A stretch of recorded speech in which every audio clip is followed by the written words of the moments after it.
Olá, bom dia a todos. Dia. Espero que estejam bem. Deu o alarme aqui. Pessoal, bom dia novamente. Eu sou o Fábio Caldas, presidente da Britton Rio de Janeiro. Sou sócio fundador também da LS Lightsaber Consultoria Empresarial. Estou há muitos anos na Câmara e queria falar um pouquinho aqui, dar uma abertura, falar um pouquinho da Câmara Britânica para você. Bom, a missão da Britton é ser uma referência para a comunidade empresarial do Reino Unido e do Brasil e propicia um fórum para incrementar comércio bilateral, investimento, serviço, relacionamento. Então, a ideia da Bridge é assim, pensou em negócio envolvendo Reino Unido, Brasil, pensa na Bridge. Tá? Essa é a ideia, né, desse fórum aí. A gente trabalha muito próximo com o governo britânico, isso é importante falar, muito próximo. Nunca estivemos, e o momento atual da Bridge, nunca estivemos tão próximos do governo britânico, está sendo maravilhoso como agora. Nós estamos crescendo muito, esse crescimento do número de associados, que é anticíclico, né? O Brasil está passando por um período aí complicado, indica que a gente agrega muito valor para os negócios dos nossos associados. Nós estamos presentes em São Paulo, Rio, Paraná e Minas Gerais, né? E com a associação, né, com a Britton, uma das principais coisas é o networking, né, com executivos de alto poder de decisão no Brasil e no Reino Unido, de alto conhecimento. Vocês veem aqui na tela, né, essas faces felizes aqui, né, espero estar com a Britton. Né? Então, nós temos muitos comitês, grupos de discussão, diversas frentes para esse network, para discussão de negócio.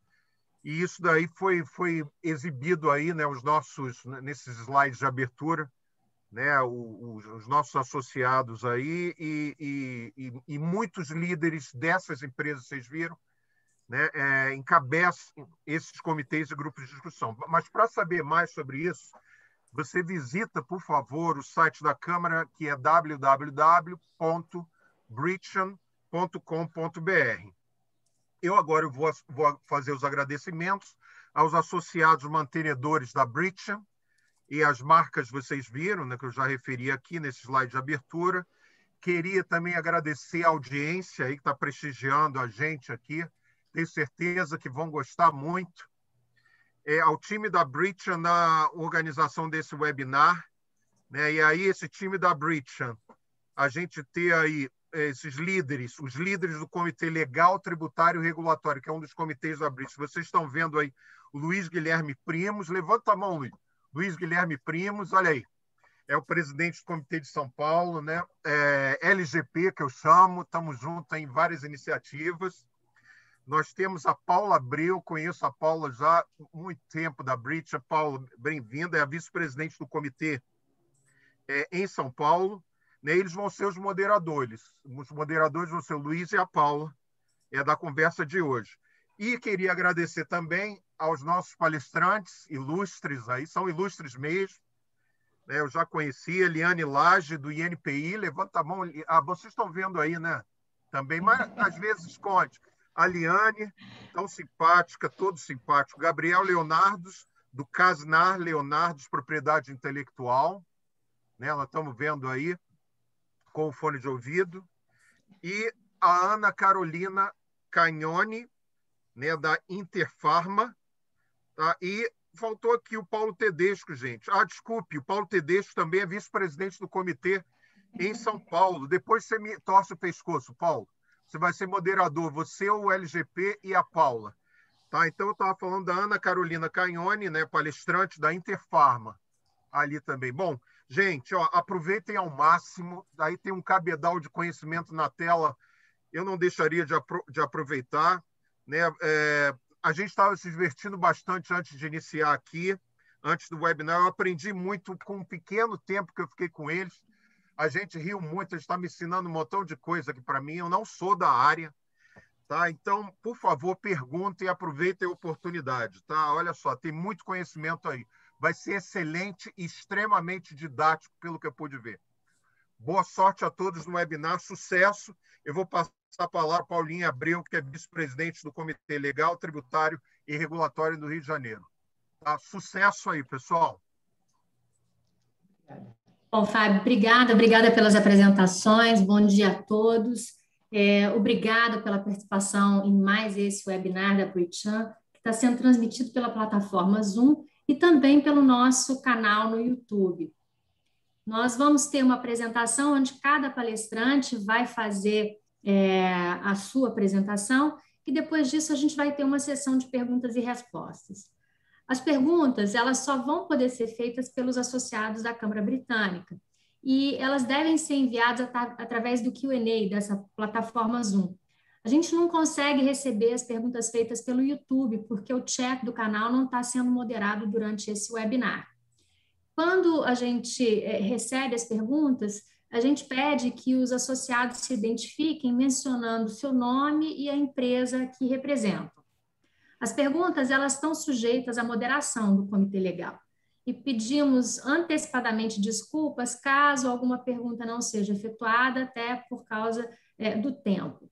Eu passo a palavra agora ao Luiz Guilherme Primos, presidente do Comitê Legal da Bridgechan em São Paulo, para a apresentação do tema, e agradeço o meu colega Paulo, vice-presidente do Comitê Jurídico e Tributário de São Paulo. Eu fico aqui no Rio de Janeiro e estou sempre à disposição de todos.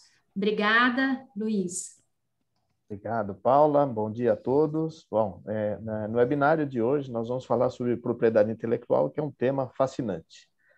Para aqueles que estão nos assistindo terem uma ideia, só na nossa reunião preparatória, o assunto é tão bacana, né? E o time tão qualificado que a nossa reunião preparatória ela tomou quase o mesmo tempo do nosso webinário.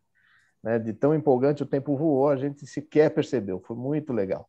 Então, como já disse o Fábio, o webinário de hoje promete, vai ser muito bom. O tema foi proposto pelo nosso associado Casnar Leonardos, Propriedade Intelectual, aqui representado pelo palestrante Gabriel Leonardos, né, e propor realizar seminários ou webinários sobre assuntos de sua especialidade, é um dos benefícios à disposição dos associados da Bridgechan. No dia 12 de maio, o Supremo Tribunal Federal julgou a ação direta de inconstitucionalidade número 5.529 e declarou inconstitucional o parágrafo 40 da Lei da Propriedade Industrial, que é a Lei número 9279 de 96. Esse dispositivo continha um mecanismo de compensação para os titulares de patentes concedidas, para o caso de o Instituto Nacional da Propriedade Industrial, o INPI, estar impedido de proceder ao exame de mérito do pedido, por pendência judicial comprovado por motivo de força maior. Essa é a redação do dispositivo que foi julgado inválido pelo Supremo. O julgamento produziu reflexos no trabalho do INPI, afetou a indústria como um todo, mas em especial a indústria farmacêutica, já que o Supremo modulou os efeitos da decisão durante o próprio julgamento. E para a indústria farmacêutica de produtos de uso para a saúde, do jeito que eles colocaram lá, ele determinou a eficácia retroativa ex tunc, em homenagem à doutora Liane. Ela vai falar um pouquinho para a gente disso, da declaração de inconstitucionalidade. Então, os palestrantes são de primeiríssima linha, né? Agradeço já a todos, que serão apresentados agora pelo Paulo Tedesco, que é o nosso vice-presidente do Comitê aqui Legal, do Comitê Legal aqui em São Paulo. Obrigado e bom evento a todos. Bom dia, obrigado pela presença. Eu vou aqui fazer uma breve apresentação, então, dos três expositores dos temas de hoje. Inicio pela doutora Liane Elizabeth Caldeira Lage. Ela é diretora de patentes do Instituto Nacional da Propriedade Industrial, o INPI. A doutora Liane é graduada em Engenharia Química pela Universidade Federal de Minas Gerais, mestre e doutora em Engenharia Química pelo Programa de Engenharia Química da COP, da Universidade Federal do Rio de Janeiro, pós-graduada em Propriedade Intelectual pelo Cefet do Rio de Janeiro, foi pesquisadora da Petroquímica do Nordeste, Copene, e pesquisadora da COP, da Universidade Federal do Rio de Janeiro, no Laboratório de Processos através de Membranas. Desde 98, é pesquisadora em Propriedade Industrial do INPI, tendo assumido os cargos de chefe da Divisão de Química Orgânica em 2004, coordenadora geral de patentes em 2011 e diretora de patentes, programas de computador e circuitos integrados desde junho de 2018. Na sequência, o Dr. Gabriel Leonardos fará a exposição dele. Ele é sócio do escritório Casnar Leonardos, que é associado à Britian, como já adiantado há pouco. O Dr. Gabriel é mestre em Direito pela USP, tem LLM pela Universidade Ludwig Maximilian de Munique e MBA pela Fundação Getúlio Vargas. É recipiente da Cruz de Mérito Federal do Governo da Alemanha, vice-presidente da Associação Brasileira da Propriedade Intelectual, conselheiro federal da OAB e presidente da Comissão de Propriedade Intelectual do Conselho Federal da OAB. A doutora Ana Carolina Cagnoni, que também fará exposição hoje aqui no curso do evento, é diretora da Interfarma, que é a Associação da Indústria Farmacêutica e Pesquisa. A doutora Ana é advogada com mais de 10 anos de prática em propriedade intelectual e concorrência desleal, tecnologia da informação, proteção de dados e direito do entretenimento. Trabalhou em departamentos jurídicos de grandes empresas nacionais e internacionais, e também em renomados escritórios de advocacia com atuação nos setores de televisão e cinema, mídia, esportes, tecnologia, internet, e-commerce, software e moda. Ela é certificada pelo CIPP, e tanto o CIPP-E quanto o CIPP-US, pela International Association of Privacy Professionals, mestre com mérito, LLM, com especialização em propriedade intelectual pela Queen Mary University de Londres, graduado em Direito pela Faculdade do Direito da Universidade de São Paulo, Largo de São Francisco, coordenadora de cursos de pós-graduação junto à Sociedade Brasileira de Direito Público sobre Direito e Mídia. E é palestrante e autora de diversos livros e artigos. Dito isso, gostaria de passar a palavra agora à doutora Liane para iniciar a exposição no nosso evento de hoje.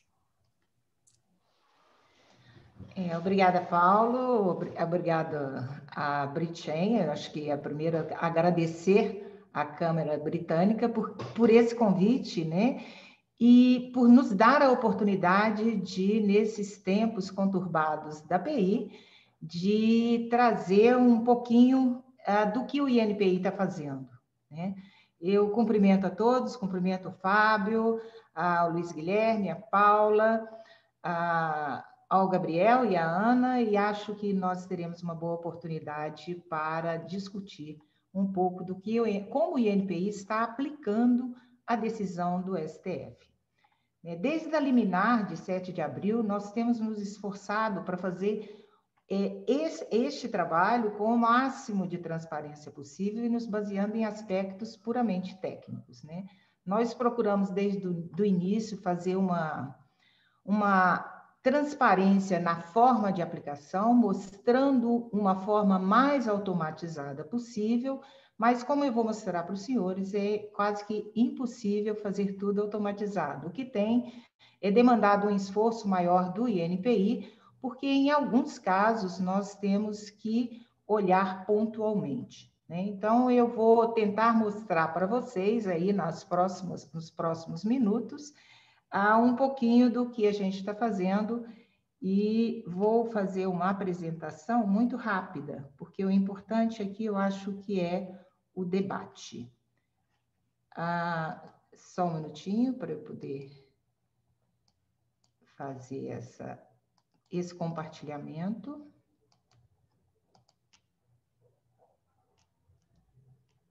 Vocês estão vendo? Ainda não. Não?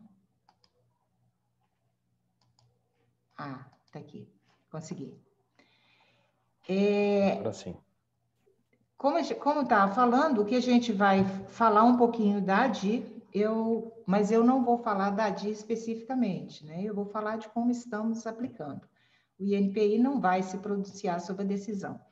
Aqui eu mostro um pouco o histórico, né, do que a gente tem da Lei de Propriedade Industrial, da propriedade industrial no Brasil, começando lá de CUP, passamos pelo Código, entramos na nossa legislação de 96. Em 2013, começa esse processo de discussão do parágrafo único do artigo 40, e nós culminamos agora em 2021 com uma decisão liminar seguida depois de uma decisão do STF com relação à aplicabilidade do parágrafo único do 40, né? Eu vou começar aqui diretamente na decisão liminar, porque foi o primeiro momento em que o INPI teve que se pronunciar e que executar a decisão do STF. né? E nós podemos olhar que nessa decisão liminar que foi proferida em 7 de abril pelo ministro Toffoli, ela se aplicava especificamente às patentes que seriam concedidas a partir daquela data, de 7 de abril deste ano, relacionadas a produtos e processos farmacêuticos e a equipamentos e materiais de uso em saúde, né? E, nesse momento, a gente ficou, porque o nosso sistema ele é basicamente automatizado com relação ao cálculo da vigência, nós tivemos que nos movimentar para achar uma melhor forma de aplicar a liminar que o Toffoli tinha, o ministro Toffoli tinha proferido. E nós fizemos isso para manter a transparência, nós fizemos todo o nosso processo sempre comunicado na nossa revista, que é o nosso meio de comunicação. Então, a liminar, ela foi aplicada desde a revista 2623 até a revista 2627. Para que a gente pudesse aplicar a decisão, né, porque nós estamos falando de produtos farmacêuticos e também produtos para a saúde, que é uma definição muito ampla. Então, o que nós fizemos para poder automatizar e ser o máximo possível isentos, nós dividimos em grupos a aplicação dessa decisão para poder trabalhar com os pedidos que a gente tinha. O primeiro grupo era fácil, porque eram pedidos enviados à Anvisa, aqueles que sofreram um despacho de anuência prévia, esses estariam automaticamente incluídos, porque nós estamos falando de pedidos que foram anuídos pela Anvisa e todos os produtos farmacêuticos, eles devem passar na Anvisa e que tiveram a carta patente concedida. Em seguida, nós fomos até a OMP, que tem uma categoria de pedidos no campo de tecnologias médicas e pegamos aquelas classificações para poder inserir. E um terceiro grupo, que eram pedidos que apresentam classificações pertinentes à saúde humana, elencado pelo próprio INPI. Nós começamos a ver que havia alguns pedidos que não estavam inseridos, mas que, de acordo com a decisão, deveriam ser implementados. E, com isso, nós aplicamos a liminar desde 7 de abril nestas classificações e, como pode ser visto, é um número relativamente pequeno de patentes que vieram a ser concedidas a partir da decisão, elas tiveram seu prazo de vigência corrigido para apenas 20 anos, para o prazo oficial, que era o prazo de 20 anos a partir do depósito. Então, nessas revistas, nós trabalhamos só com a liminar. Esse era o efeito ex nunc da decisão, que era para frente, né, e específico para a questão de produtos farmacêuticos. Mas nós chegamos à decisão, né, que foi posterior, foi no dia 13 de maio, o julgamento começou no dia 12, a decisão foi no dia 13, e essa decisão nos leva a outros tipos de efeitos, né? Houve uma modulação específica para produtos farmacêuticos, equipamentos e ou materiais em uso de saúde, né, para patentes já concedidas.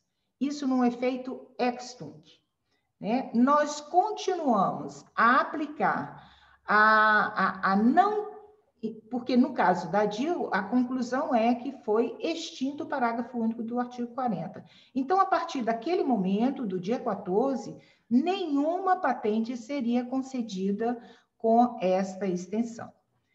E depois também tem alguns casos que a gente teve que separar, que são casos de ações judiciais, e, enfim, eu vou mostrar um resumo de como nós fizemos isso. A partir da 2628, nós passamos a fazer comunicados da lista do que estaria sendo inserido na decisão. Nós tivemos que republicar para o primeiro grupo, que era o primeiro grupo de fármacos, isso foi fácil, né, porque era aquilo que já tinha ido para a Anvisa, Esse primeiro grupo foi republicado e, em seguida, nós fizemos, em função da republicação do prazo de vigência, nós fizemos a extinção desses pedidos. E dividimos também em 5 grupos para poder fazer esta publicação na revista. São pedidos enviados à Anvidas, pedidos com tecnologias associadas à medicina, algumas patentes classificadas pelo próprio corpo técnico do INPI, pedidos de ação judicial, certificados de edição concedidos. Esse gráfico aqui tenta mostrar um pouco do como a gente está fazendo. Se vocês acompanharem, em 7 de abril, nós começamos a aplicar o efeito ex-nunc, que era o para frente, para produtos e processos farmacêuticos, e nós fizemos isso da 2623 a 2627. Em 14 de maio, com a extinção do parágrafo único do artigo 40, passamos a aplicar este efeito para toda e qualquer tecnologia. Então, toda e qualquer patente que for concedida a partir de então passou a não ter a aplicabilidade do parágrafo único do 40.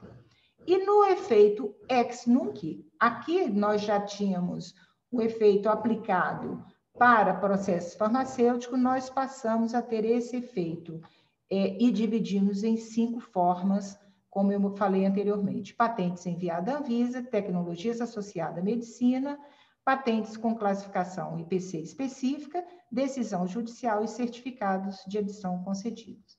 O que estamos fazendo aqui? Na 2628, nós publicamos uma lista com 3.341 patentes, as quais teriam seu prazo corrigidos. Foi corrigido, que é o código 16.3, na 2629, e na 2630 nós fizemos a extinção de 359 patentes que foram imediatamente extintas com a revisão do prazo de vigência. Em seguida, nós passamos para a revista seguinte, a 2630, com as tecnologias associadas à medicina. Fizemos um comunicado de 2114 e, como eu falei, nós tendemos a aplicar uma metodologia, mas o INPI se mostrou totalmente aberto, porque existem algumas tecnologias de fronteira, as quais nós precisamos avaliar caso a caso. E aí, por interferência das associações, que pediram um prazo para analisar essa lista, porque a outra era mais simples, mas essa tem os casos específicos, nós passamos a conceder 2 semanas para que esta lista fosse avaliada pelas associações, para que na 2633 nós façamos a publicação da revisão do prazo de vigência dessas patentes. E, em seguida, nós temos uma programação para um novo comunicado para as revistas posteriores. Então, é essa forma que nós estamos trabalhando, estamos totalmente abertos a conversar com o usuário do sistema, nós entendemos que há uma necessidade de conversa, sim, principalmente para esses grupos, e por isso nós temos até uma próxima reunião já marcada com a associação, e o futuro é a continuação da aplicação da decisão do ministro Toffoli. Eu espero que tenha sido claro. Posso disponibilizar esses slides, não tem o menor problema, e eu acho que esse quadro vai ajudar bastante a saber como é que nós estamos aplicando. Obrigada, Luiz Guilherme, era isso que eu tinha que falar. Estou à disposição. Doutora Eliane, obrigado, realmente muito boa, muito clara, e está dominando as expressões em latim. Agora o doutor Gabriel, por favor. Muito obrigado, Luiz Guilherme, espero que me escutem bem. Agradeço ao convite da Câmara Britânica, ao Fábio Caldas, a você, Luiz Guilherme, a Paula Abreu, ao Paulo Tedesco. Essa história do ex-tunc e ex-nunc me lembra uma piadinha que o ministro Luiz Roberto Barroso sempre conta, da história do desembargador que, no momento de grande tensão dos julgamentos, ele sempre pegava uma chave, abria sua gavetinha de chave na Câmara de Sessões, olhava um papelzinho, abaixava o papelzinho, trancava de novo aquela gavetinha e aí proferia seu voto. E um belo dia esse desembargador morreu de um mal súbito e os colegas da Câmara, então, estavam naquela situação de pegar a chavezinha lá no gabinete dele e ir na sala de sessões, abrir a gavetinha para ver aquele papelzinho que ele tanto consultava e que ninguém sabia o que era, aquele papelzinho que era a solução nos momentos de maior tensão do julgamento. Abriram a gaveta todos juntos e viram no papelzinho: ex nunc para frente, ex tunc para trás. E com isso, o desembargador não se esquecia. Hoje todo mundo aprendeu, né? Todo mundo que acompanhou o julgamento aprendeu.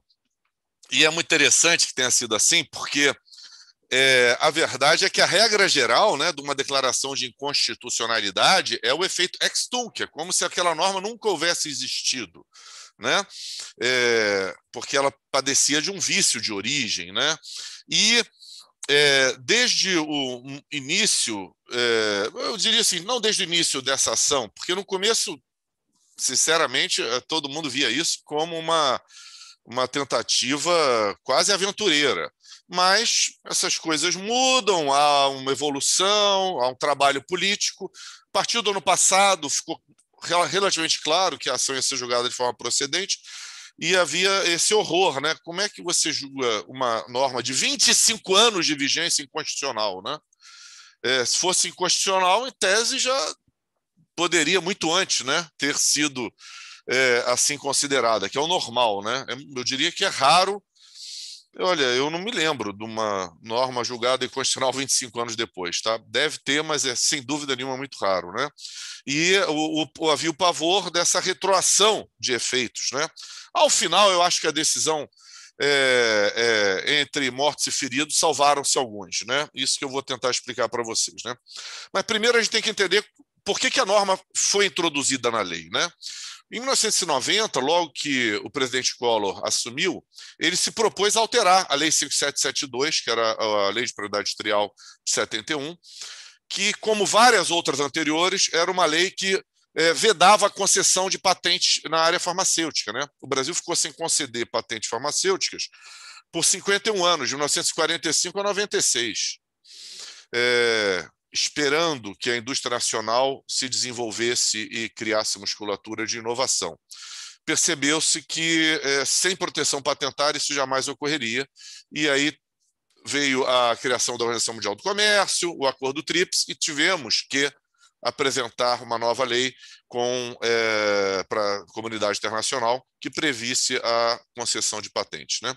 Mas isso foi feito realmente aos trancos e barrancos, porque, para vocês terem uma ideia, o Ministério da Economia editou uma portaria em 1990 determinando que um grupo de trabalho formulasse uma sugestão para a mudança do então artigo 9º da Lei 5772, e esse grupo de trabalho dentro do governo nunca conseguiu avançar, seja porque muita gente dentro do governo era contrária mesmo à concessão de patentes farmacêuticas, ou seja porque havia também pressões que eu sempre ressalto, pressões que eu considero legítimas dentro da democracia, de empresários brasileiros que eram contra a modificação da lei, né? A tal ponto chegou, para vocês terem uma ideia, que em 1995, 5 anos praticamente parado o assunto, porque isso não conseguia avançar, já estávamos então no governo Fernando Henrique Cardoso, os deputados da base do governo adotaram o anteprojeto de lei redigido pela Associação Brasileira da Propriedade Intelectual, a BPI, da qual atualmente eu tenho a honra de ser vice-presidente, e apresentaram esse anteprojeto como proposta do governo. Então nós temos um justificado orgulho de dizer que 95% da lei nós redigimos nos nossos grupos de trabalho dentro da BPI, né? E aí foi aprovada a lei, mas sempre com aquele sentimento da parte de muitos setores da sociedade de cabo de guarda-chuva na boca. Poxa, veio goela abaixo, né, essa proteção farmacêutica, a gente não queria isso, né? E logo depois da aprovação da lei começou a haver esforços no sentido de modificação, um enfraquecimento da lei, né? Daí que veio a introdução em 99 do exame da autorização prévia da Anvisa para a concessão de patentes farmacêuticas. Essa é uma típica jabuticaba que só existe no Brasil, não serve a nenhum propósito meritório. Foi introduzida a Anvisa, em português claro, para que fosse realizado um exame político das patentes farmacêuticas, porque havia uma visão no governo, na época era o ministro José Serra, o ministro da Saúde, que o INPI fazia um exame muito isento, muito técnico, só via os requisitos de patenteabilidade e não via essas questões políticas, quando o medicamento fosse adquirido pelo Sistema Único de Saúde, para distribuição, né? O tiro saiu pela culatra, porque houve judicialização e ainda há juízes em Berlim, e o judiciário brasileiro reiteradamente decidiu no sentido que a Anvisa não teria, como não tem, competência legal para realizar um segundo exame de patenteabilidade. E há alguns anos, finalmente, se não me engano, em 2017, acabou o feudo, a briga entre INPI e Anvisa, com uma portaria conjunta que passou a limitar o papel da Anvisa simplesmente a questões de saúde pública. Isso é algo, para quem não sabe, que só existe no Brasil e na Bolívia. Também, eu não vou dizer então que é jabuticaba, porque pelo menos existe na Bolívia, mas eu acho, com todo o respeito à Bolívia e o amor genuíno que eu tenho pelo povo boliviano, que a Bolívia não é o melhor exemplo de políticas públicas a seguirmos. Eu preferia estar seguindo outros países que são referência nessa área. Então, essa situação legislativa que se formou é que gerou a ação direta de inconstitucionalidade, que já foi aqui muito bem relatada pelo Luiz Guilherme e pela Liane, né? E a gente está tendo que conviver agora com essa decisão que, em muitos aspectos, era inesperada, né?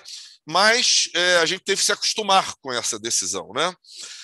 A verdade é que, enquanto não aparelharmos devidamente o INPI de forma institucional, né, vamos continuar convivendo com atrasos crônicos, né? Essa legislação foi feita por quê? Porque ninguém imaginou que a INPI não teria estrutura para examinar em 10 anos. Isso visava, na época, impedir que politicamente um determinado tipo de patente não fosse examinado, que era o que existia com as patentes de biotecnologia antes da lei de 96. O INPI, por decisão do governo central, não examinava as patentes de biotecnologia, esperava elas completarem 15 anos, que era o prazo de proteção da época, como pedidos, e elas expiravam sem serem concedidas. Aliás, o colega José Roberto Guzmão, advogado em São Paulo, que foi presidente do INPI, ele conta que chegou lá no INPI e tinha aquelas pilhas de patentes que a ordem era não examinar. Então, esse era o objetivo do parágrafo 1 do artigo 40. E, para nossa surpresa, a partir de determinado momento, o backlog foi aumentando tanto que realmente passou a ser aplicado em milhares de casos esse prazo adicional do parágrafo 1 do artigo 40. Então, o nosso desafio é de aparelhamento institucional do NPI para que o NPI possa conceder patente no prazo absolutamente razoável de 3, 4, 5 anos, que é a praxe internacional. Enfim, poderíamos falar aqui 2 horas sobre o assunto, mas esses eram os meus comentários iniciais. Muito obrigado. Obrigado, Gabriel. E agora, Ana Carolina, por favor. Obrigada, Luiz Guilherme. Agradeço a British Cham, em nome na pessoa do Fábio, seu presidente, e também a você, Luiz Guilherme, a Paula e o Paulo, que coordenam a comissão sobre questões jurídicas da Câmara. Cumprimento também a Liane, que é uma pessoa que eu tive o prazer de conhecer no último 1 ano e meio, quando eu entrei na Interpharma, e ao Gabriel, que já conheço já há mais um tempo, da área de propriedade intelectual, mas que, obviamente, tivemos um contato mais próximo depois da minha entrada na diretoria de propriedade intelectual da Interpharma e, obviamente, no contexto desse cenário conturbado, como disse a Liane, de propriedade intelectual, que eu acho que o Brasil vive e o mundo também vive em reflexo, claro, em reflexo da pandemia do Covid, que mudou e mexeu em muita coisa. Da mesma forma como a Liane, eu fiz uma apresentação muito, muito breve, mas para trazer para vocês um pouco a questão da Interpharma e para depois a gente debater sobre uma perspectiva da indústria de pesquisa farmacêutica, qual que é o sentimento com relação à decisão do STF e quais são as impressões para o futuro, né? Eu acho que cabe agora, dado que o processo se encerrou, foi um processo longo, muito intenso nos últimos 12 meses, mas a gente entende que existe uma decisão e quanto a isso, a gente tem que pensar, talvez institucionalmente, com o INPI, com a ABPI, com as associações que trabalham setores intensivos de proteção de propriedade intelectual e com o Estado brasileiro, de uma forma, uma concepção mais ampla, o que vai ser da proteção à propriedade intelectual no país frente a essa decisão. Então, eu vou rapidamente colocar aqui a apresentação que eu preparei, que é muito curta, e eu queria, da mesma forma como o Fábio fez no começo do nosso encontro, eu queria trazer um pouco de informação sobre a Interfarma.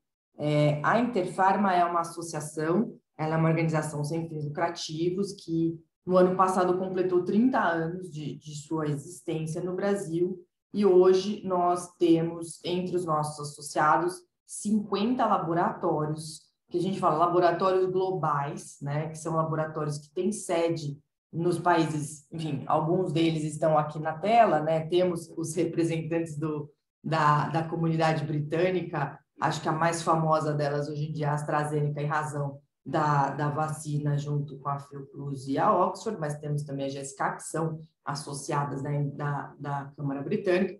Temos outras diversas empresas cujas sedes se encontram em países Estados Unidos, Ásia, Israel, Europa, mas que atuam de forma global e isso é importante a gente colocar, eles estão instalados no Brasil. São empresas que estão no Brasil, que têm funcionários, enfim, que compõem o parque industrial brasileiro e, obviamente, junto com as indústrias locais, são o setor farmacêutico que o Brasil dispõe, né? Assim, o setor privado nacional.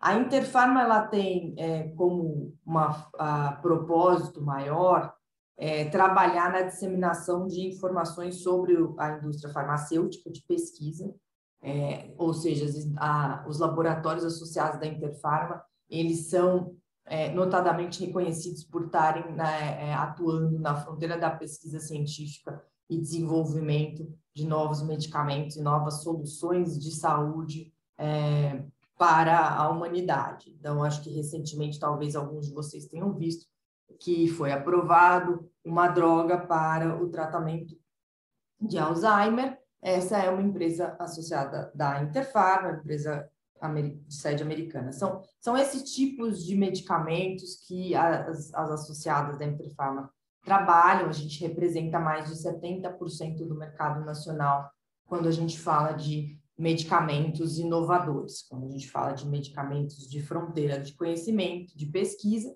e que, por consequência, dada a inovação e a inventividade desses produtos, são produtos protegidos por patentes na maioria das vezes. A Interfarma e essas empresas, elas também representam 30%, aproximadamente 30% do mercado de genéricos. Então, isso eu acho que é um dado importante para a gente falar também, que esses laboratórios, eles têm também as suas atividades no campo da produção de medicamentos que já perderam a proteção patentária, mas ainda são comercializados. Maiores informações sobre a Interfarma, vários estudos que a Interfarma coordena, dados de mercado, enfim, são todos disponibilizados no site da associação, que é interfarma.org.br. E aí, eu trago, enfim, aqui, no tempo que me resta essa exposição, eu vou trazer 4 considerações específicas sobre como é a visão da decisão do STF para o ambiente de proteção à propriedade intelectual no país, né? O sentimento que fica é de que a decisão do STF, ela foi, como disse o Gabriel, ela foi de uma certa forma surpreendente e, obviamente, ela traz impactos ao dia a dia das operações do NPI. A Liane trouxe muito bem como que foi isso, porque ela tem alguns pontos que ela se dissocia do entendimento de como que se definem as patentes. Não foi muito técnica esse recorte, tanto é que o INPI está fazendo um esforço em entender exatamente os limites do alcance da decisão. Mas eu não vou focar tanto na decisão nesse momento, acho que a gente pode debater mais sobre isso, mas, de uma certa forma, ela é uma peça num quebra-cabeça maior de ambiente jurídico, regulatório da área de propriedade intelectual no Brasil, que, para o setor farmacêutico em específico, ele vai somando camadas de dificuldades, né? Assim, sendo o setor que mais frontalmente foi atingido pela retroatividade da decisão, o que a gente vê é que existe essa distinção entre o setor farmacêutico de pesquisa em diversos momentos, e o STF confirmou que o Estado brasileiro vê essa distinção. E o que eu quero dizer com isso? Quando você tem uma lei que é declarada inconstitucional 25 anos depois da sua edição, e para um determinado setor ela é retroativa, ela afeta direitos adquiridos, cuja a organização da empresa, enfim, ela cria uma insegurança, ela cria uma sensação de instabilidade. E como eu falei, isso não é novo, né? A gente tem algumas outras situações jurídico-regulatórias que mostram que existe uma instabilidade no sistema de proteção de propriedade intelectual para este determinado setor, né?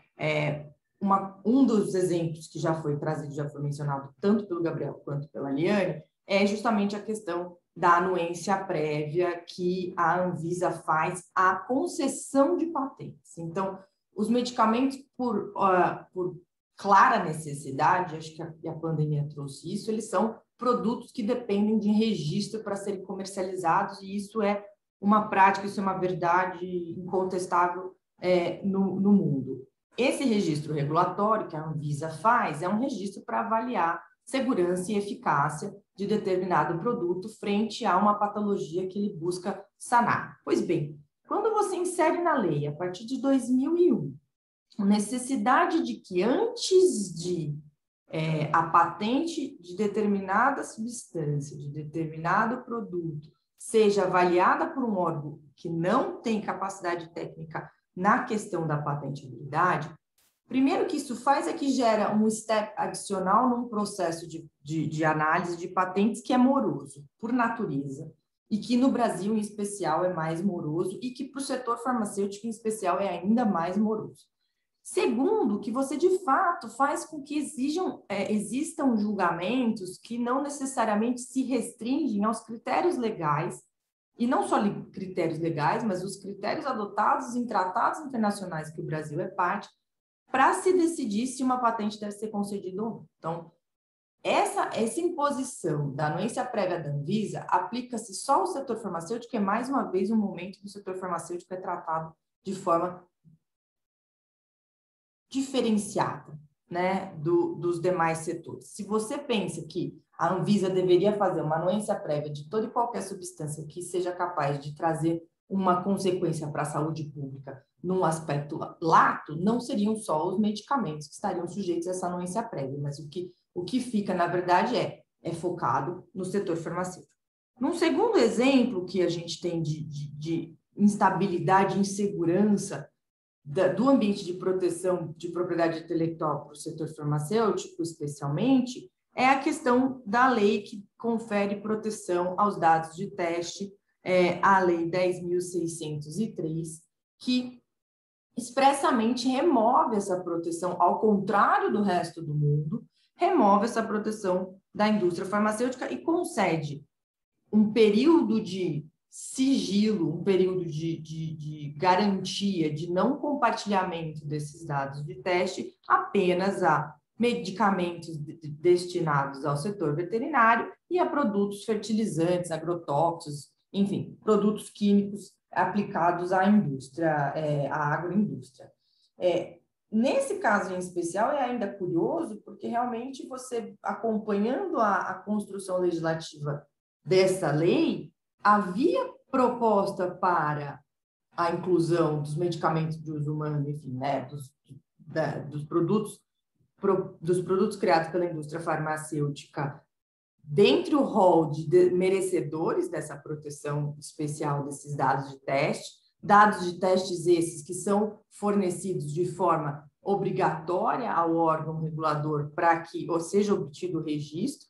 Então, eles são dados de alto valor comercial, há dados cujo sigilo é de uma importância competitiva vital para essas empresas, dados que representam o resultado de testes clínicos e pesquisa numa fase avançada do produto, que eventualmente podem chegar a custos de mais de $1 bilhão. Esses dados, para a indústria farmacêutica, essa proteção é tolhida na lei. E, por fim, que eu acho que é importante a gente trazer, já que a gente está num momento de pandemia, é justamente a questão da discussão excessiva das licenças compulsórias. O Brasil, eu pedi essa atualização hoje cedo, existem 17 projetos de lei relacionados a licenças compulsórias, uns para vacinas, outros para produtos do Covid, outros para produtos de medicamentos em geral. Ou seja, o Brasil tem uma visão de que a licença compulsória seria, eventualmente, o parlamento brasileiro, 17 projetos diferentes. Isso é muito mais do que qualquer outro país da América Latina, né? Questionando a possibilidade de emitir licenças, de alteração da LPI para licenças compulsórias. E o que é mais surpreendente é uma previsão que já existe na lei. A lei brasileira já prevê mecanismo de licença compulsória, o Estado brasileiro já fez uso desse mecanismo, e a gente vê uma necessidade de, praticamente semanalmente, tem um projeto de lei novo sobre esse tema. Então, são todos esses peças de um quebra-cabeça que, se juntados, trazem, em resumo, uma sensação de instabilidade, uma sensação de insegurança jurídica e regulatória e uma desconfiança da indústria quanto ao que, de fato, a gente pode esperar de proteção à propriedade intelectual no Brasil, especificamente para o mercado, para as indústrias da indústria de pesquisa na área farmacêutica. Então, acho que essas são as minhas principais considerações que eu queria trazer e, obviamente, aberta às perguntas dos associados da Câmara. Obrigada.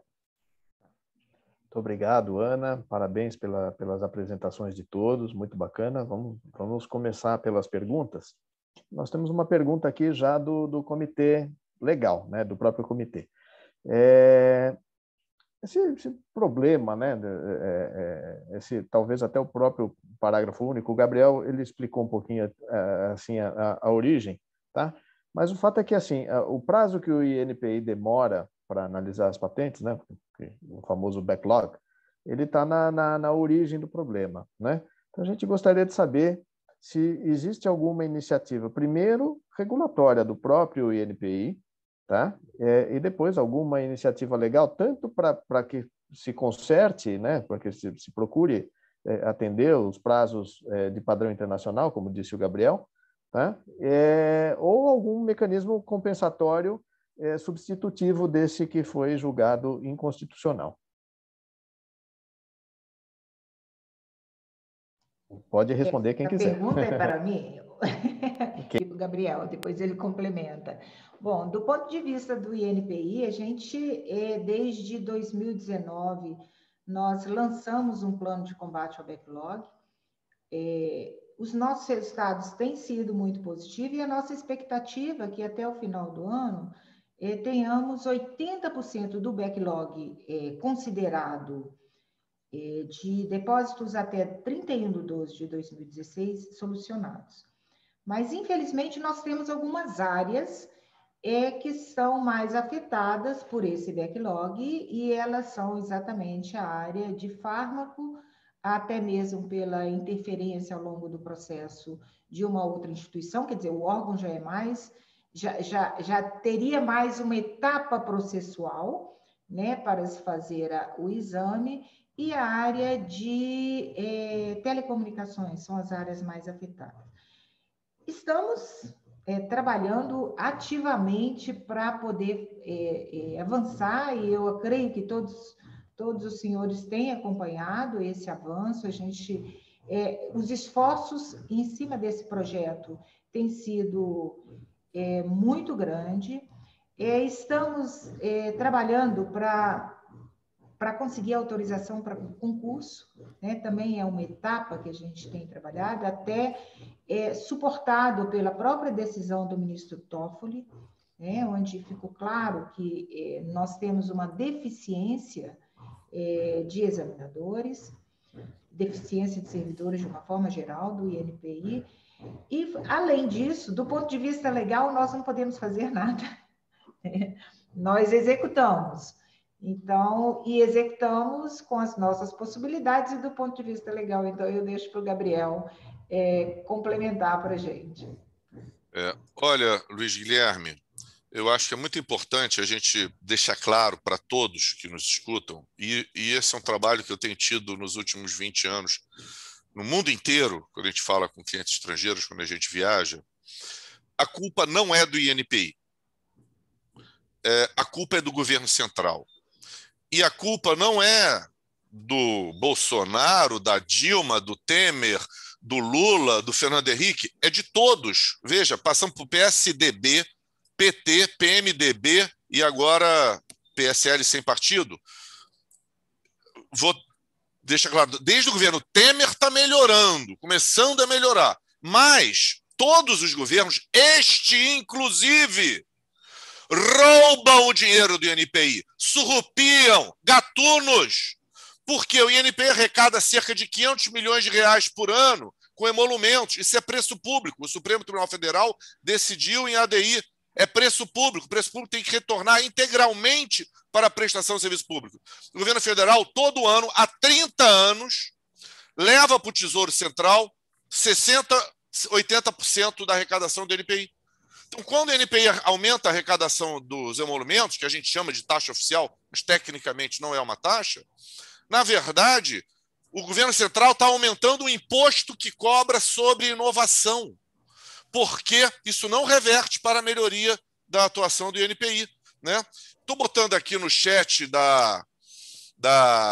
do Zoom para os associados da Câmara, a solução é o projeto de lei complementar do deputado federal Marcos Pereira, onde ele proíbe o contingenciamento de recursos do INPI. Projeto de lei complementar 143. O deputado federal Marcos Pereira foi vice-presidente da Câmara até recentemente, foi ministro da Indústria e Comércio, conhece bem a situação do INPI. Enquanto não acabar essa ladroagem que o governo central faz com o INPI, não se resolverá o problema. E, por outro lado, se o INPI puder usar todos os seus recursos, vai resolver o problema em 24 horas. Esse é o nó da questão. É simplíssimo, é simplíssimo. Nenhum INPI do mundo tem seus emolumentos roubados pelo governo respectivo. O nosso tem. Eu vou aproveitar o gancho do Gabriel e eu coloco uma questão que realmente a gente que trabalha com empresas que atuam globalmente, a gente tem informações, mas a Liane também tem, a WIPO no site dela disponibiliza, enfim, é farta a fonte das informações são fartas, hoje em dia na internet muito mais, né? Para você entender que realmente, e eu acho que é um pouco isso, assim, o INPI é uma instituição, ele é uma entidade do governo brasileiro, do Estado brasileiro, que precisa ter recursos adequados, que precisa ter capacidade humana, técnica, para desempenhar um serviço que ele é um serviço fundamental. Em última análise, o que a gente fala é que o INPI é o órgão responsável por chancelar e garantir um direito constitucionalmente previsto. O direito a patentes, O direito, enfim, a garantir as suas invenções está no artigo 5º da Constituição. E não é só a Constituição brasileira que protege o direito dos inventores e dos autores. A Constituição americana faz isso, o Tratado Constitucional da União Europeia faz isso. O Gabriel provavelmente tem mais exemplos de como que é uma visão do mundo ocidental moderno, que você tem que privilegiar o titular dos direitos de propriedade intelectual, no entendimento que esses direitos funcionam como uma ferramenta de impulsionamento, uma ferramenta de incentivo à inovação, à pesquisa científica, ao desenvolvimento de novos produtos e processos, ou, de uma certa forma, à criação humana, né, em larga escala. Então, se no momento de pandemia, no momento em que, de fato, o mundo está dependendo da fronteira do conhecimento humano, científico, não, né, enfim, bruxarias que a gente tem visto, enfim, conhecimento científico reconhecido internacionalmente. Se a gente depende disso, a gente tem que fortalecer as ferramentas inventadas até hoje para que incentivam as pessoas a buscarem conhecimento. E o INPI, no fim das contas, é o órgão que garante esses direitos. E eu acho muito importante a gente pensar nisso. Não, ninguém é obrigado a depositar uma marca, ninguém é obrigado a depositar uma patente. Enfim, você pode escolher manter a sua invenção em segredo e correr os riscos relacionados a isso, em termos jurídicos de proteção. Mas é uma escolha. Agora, no contexto maior do sistema de proteção de propriedade intelectual, é interesse da sociedade que se tenha um pedido de patente. Porque aí você consegue dividir o conhecimento daquela invenção. É para isso que existem as revistas do INPI, para dar publicidade a isso. Então, se esse órgão não merece uma valorização institucional, que é o que o Gabriel colocou, realmente eu não consigo entender como é que a gente vai, enfim, evoluir. O INPI ele é a chave central para exercício de direitos constitucionais, para garantia desses direitos constitucionais e também para garantir que o sistema funciona da forma adequada, que quem tem invenções a proteger queira disponibilizá-las à proteção para que depois de passado o prazo, que tem que ser um prazo razoável, né? Então são 20 anos, mas não são 20 anos, porque você tem um prazo. Essa é uma coisa que foi surpreendente mesmo na discussão do STF. Entre o prazo do pedido e o prazo da concessão da patente, você não tem um direito, você tem uma expectativa, uma esperança. Tem que você vai vir a ter um direito. Isso, dentro dos 20 anos, ele tem que ser um prazo razoável, alinhado a padrões internacionais, para que você não reduza os 20 anos a nada, que é uma coisa que a gente, infelizmente, já viveu nesse país. Então, eu acho que era isso que eu queria colocar. Eu endosso completamente. O INPI ele precisa ser um órgão de total independência financeira, de capacidade técnica, de capacidade de infraestrutura, tudo. O INPI é o cerne de toda essa questão e merece e precisa ter o incentivo do Estado nesse sentido e da sociedade civil também. Um ponto jurídico, Luiz Guilherme, se você me permite, muito importante, já que estamos aqui no Comitê Jurídico, é o seguinte: foi falado e refalado no julgamento da ADI, né? Eu próprio fiz sustentação oral, representando a ASIP, a Associação Interamericana de Propriedade Intelectual, que haveria alguma proteção antes da concessão. Isso é uma falácia, não tem proteção nenhuma. Dentro da escala de direitos, a expectativa de direito é o mais inferior, é o mais raso de todos, né? Tanto assim que durante muito tempo no Brasil, com uma cláusula constitucional substancialmente idêntica, o prazo das patentes era contado da concessão. O prazo das patentes antigamente, até a década de 60, a cláusula constitucional era muito parecida, era contado da concessão. Não tem o menor problema você contar prazo de patente a partir da concessão. É que a coisa foi evoluindo e na esfera internacional veio o TRIPS e disse, não, no mínimo 20 anos contados do depósito. Por quê? Porque todo país que se propõe minimamente sério examina patentes em 3, 4 anos. A Argentina, que é país vizinho e amigo com milhões de problemas, examina em 5 anos. Né? Então, esse é o nosso desafio. Nós temos, como sociedade civil, exigir do governo central que o INPI possa decidir patentes em pouco tempo, e todas as patentes, porque telecomunicações demorava mais do que farmacêutica, hein? Demorava 12 anos, porque a INPI não tinha capacidade de examinar em telecomunicações e eletrônica. Né? E a verdade é que uma decisão rápida favorece a todo mundo, e favorece aos genéricos também, porque se você em 3 anos tem um indeferimento, o genérico não precisa ficar naquela insegurança aguardando 12 anos. Será que essa patente pseudo-inovadora será deferido ou não? Ele não vai investir também antes da decisão. Agora, com indeferimento em 3 anos, ele começa a investir imediatamente. Essa é a pressão que a gente tem que fazer, e a Câmara Britânica, com o relacionamento com o governo britânico, que tem um relacionamento próximo com o INPI, está inclusive financiando projetos no INPI, é um meio maravilhoso para que essa mensagem seja levada ao governo central. E só para terminar, pedindo desculpas aqui de eu me alongar, o governo do Reino Unido interferiu diretamente no julgamento da ADI, porque enquanto havia uma liminar e não havia o julgamento final, os embaixadores de Reino Unido, Bélgica, Dinamarca, França, Japão e Suécia enviaram uma carta conjunta ao governo brasileiro expressando as suas preocupações com o julgamento da ADI 5529. Ou seja, também outra coisa, para mim, inédita, deve já ter ocorrido, mas ver governo estrangeiro expressando preocupação com o julgamento do Poder Judiciário, que é um poder independente de um país amigo, isso mostra como esse assunto quebrou barreiras, como ele gerou movimentos inéditos em várias linhas.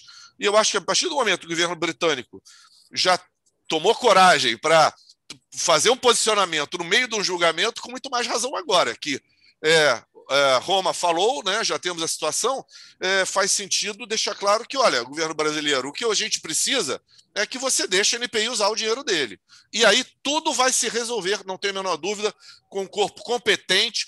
A doutora Liane Lage prova disso, vocês leram o currículo dela, né? E ela não é a única no NPI com esse currículo maravilhoso, entendeu? Então, a gente, tem vontade, só não tem o dinheiro que é roubado pelo governo central.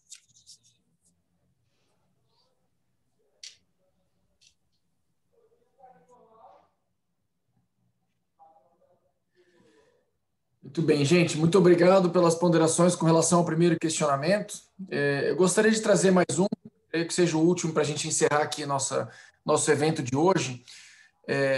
Gostaria de indagar a vocês aqui também a pergunta do Comitê Legal: como vocês enxergam os desdobramentos decorrentes das zonas cinzentas da modulação imposta pelo Supremo Tribunal Federal? Em primeiro lugar, saber se de fato nós temos zonas cinzentas relevantes. Está claro pela exposição da doutora Liane que o INPI tem trabalhado de maneira objetiva, no sentido de ao menos eliminar grande parte ou trazer critérios claros com relação a grande parte dos produtos e processos que estariam sujeitos à modulação, mas deve haver alguns ainda, sabemos, que podem gerar controvérsia. Então, essa controvérsia, em primeiro lugar, deve significar um trabalho adicional para o INPI? E, em segundo lugar, deve gerar novos contenciosos na ótica de vocês? Eu talvez possa introduzir a questão e passar para a Liane.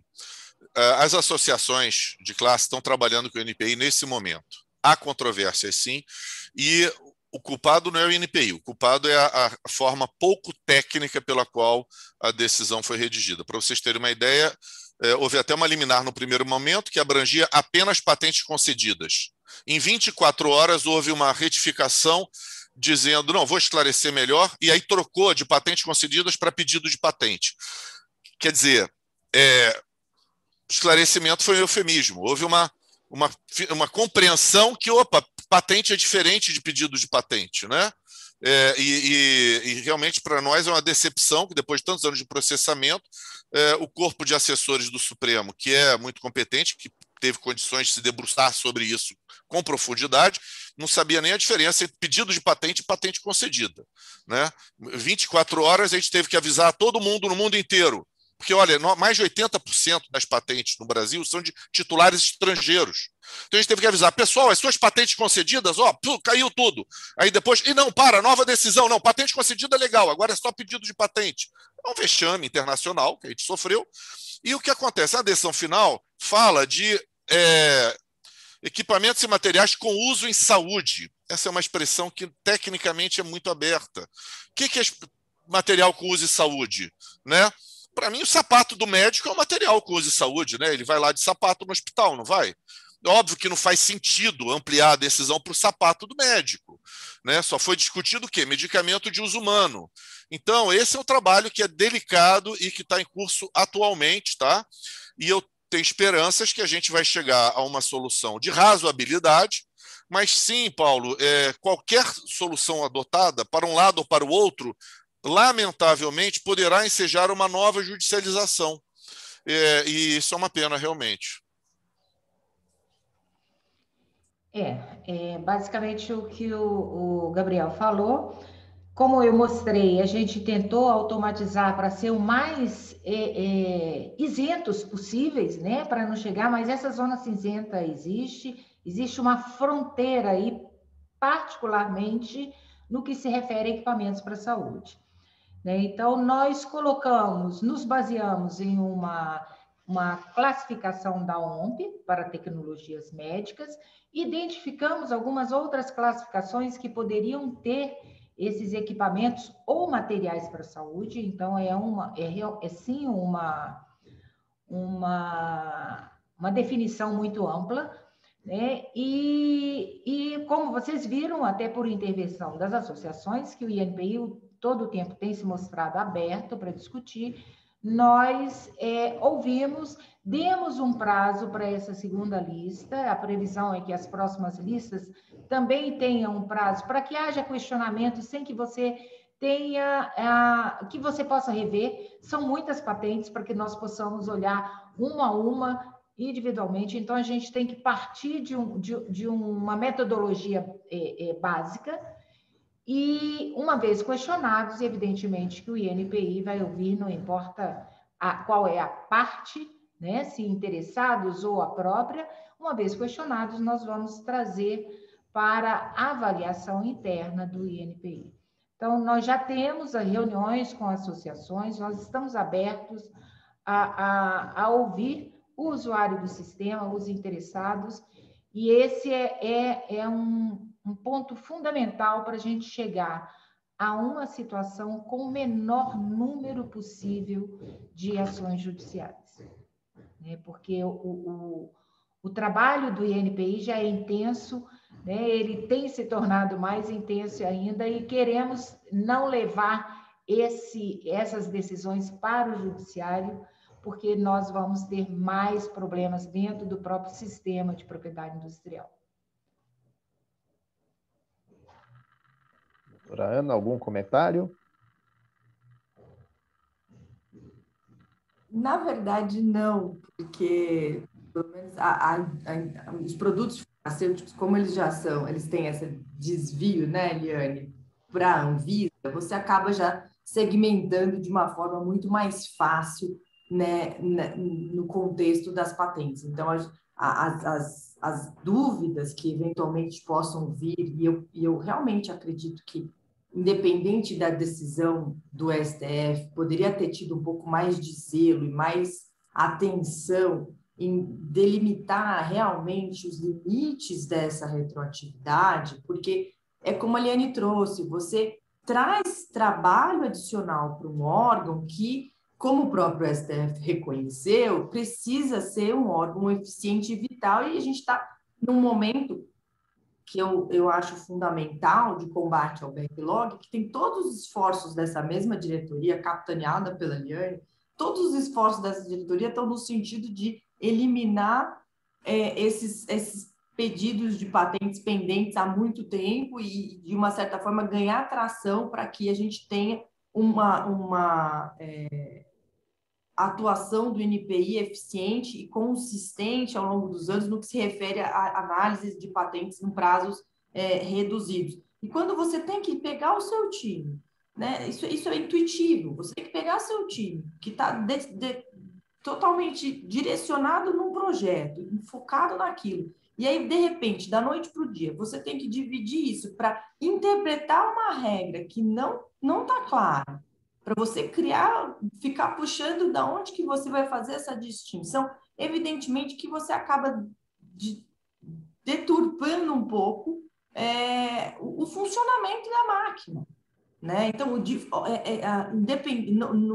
não quero tratar da discussão do mérito, decisão, acho que a gente tem que superar, enfim, isso e olhar para frente, mas o próprio STF poderia ter olhado para frente e facilitado o trabalho do órgão executor e definido em linhas claras o que ele quer dizer com esse tipo de produtos de saúde, que é o mesmo problema dos projetos de licença compulsória. Às vezes, a redação que é colocada, você fala assim, bom, mas então todo tipo de medicamento está dentro de licença compulsória, porque nós estamos no meio da pandemia, mas não é só Covid, mas... Então, fica uma coisa que você precisa ter direcionamento claro, você precisa ter critérios, você precisa ter o que é preto, o que é branco. Porque se não tiver o cinza, vai depender de alguém para definir. E esse grupo que está definindo, que é o time da Liane, eles estão empenhados em outra tarefa hercúlea e muito salutar para a sociedade civil, que é eliminar o backlog de patentes.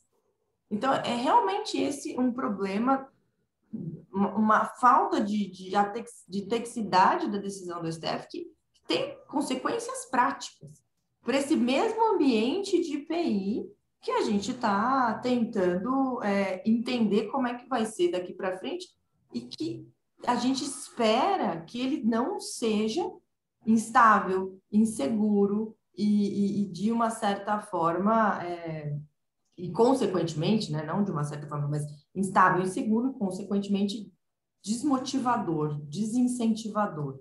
Né? Então, eu acho que são esses os pontos que eu tenho a trazer.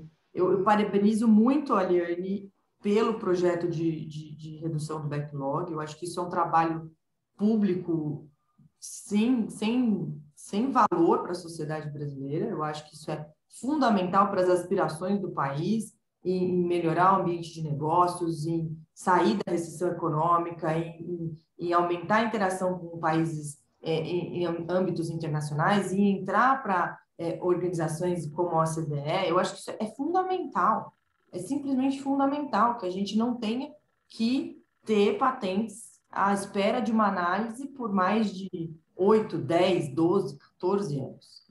É isso que eu acho enfim, nesse sentido, toda ajuda que o Estado brasileiro puder dar ao INPI para que ele consiga ter os meios para eficientemente cumprir com a sua missão, deveria ser dado, basicamente. Muito bem. Nós temos mais perguntas, mas infelizmente não temos mais tempo. Estouramos um pouquinho, né? Pedimos até desculpas aí à nossa audiência, a boa audiência, inclusive, do nosso webinário, por esse pequeno estouro. E eu gostaria de convidar a todos depois para que subscrevam, para que assinem ao nosso canal da Britchan no YouTube, né? Onde é possível assistir novamente a todos os webinários aqui de acesso público. Então, eu agradeço aos nossos palestrantes, doutora Liane, doutora Ana Carolina, doutor Gabriel, muito obrigado, realmente participações assim riquíssimas, né? Como a gente já estava esperando desde o começo. Quero agradecer à equipe da Câmara Britânica, em especial a Mayra Munhões e ao Fabrício Soares, que estão aqui nos bastidores, mas que nos ajudaram muito na organização deste webinário. Ao Fábio Caldas pela abertura e pelo prestígio aqui do nosso webinário, e aos meus colegas de moderação, Paula Abreu, Paulo Tedesco. Muito obrigado a todos e um bom dia. Obrigado. Bom dia, obrigada a todos.